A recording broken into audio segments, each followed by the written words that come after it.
Some collectors are born with an eye, some have to develop an eye. Ralph Wilson, from the minute he began collecting, always picked winners. I first met Ralph Wilson in the early 90s.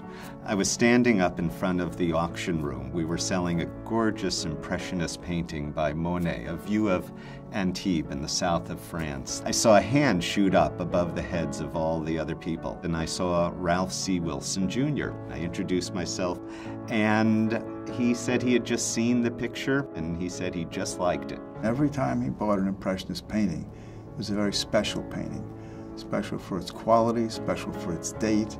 He liked very finished pictures. He liked pictures which are very powerful statements.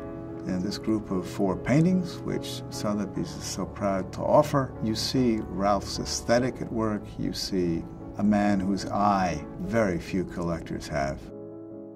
After that first purchase, Ralph actually saw an even more beautiful Antibes by Monet. So he decided to sell the first one, and he bought the second, which is in our auction coming up in June. He was so attracted to the jewel-like colors in the pictures, its deep, rich hues.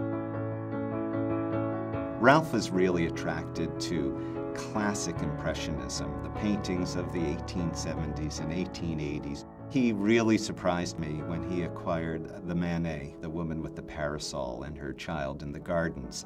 That's a very abstract work. That's where Manet really pushes the boundaries of what might be considered finished or unfinished. It was very avant-garde at the time, very progressive. Manet's Young Woman with Flowers was painted in 1879, and in the brush handling here, he's adopted a style heavily influenced by the work of his younger friends, people like Monet and Berthe Morisot.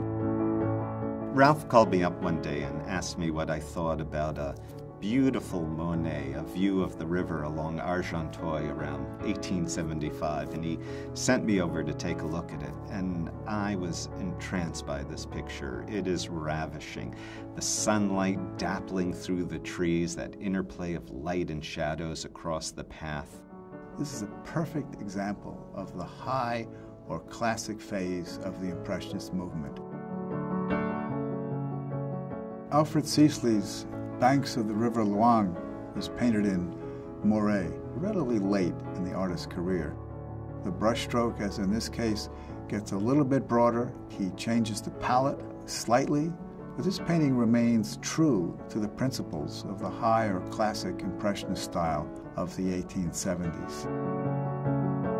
I don't believe Ralph ever considered himself or wanted to present himself as a collector. Ralph was just driven by his response to a beautiful work of art.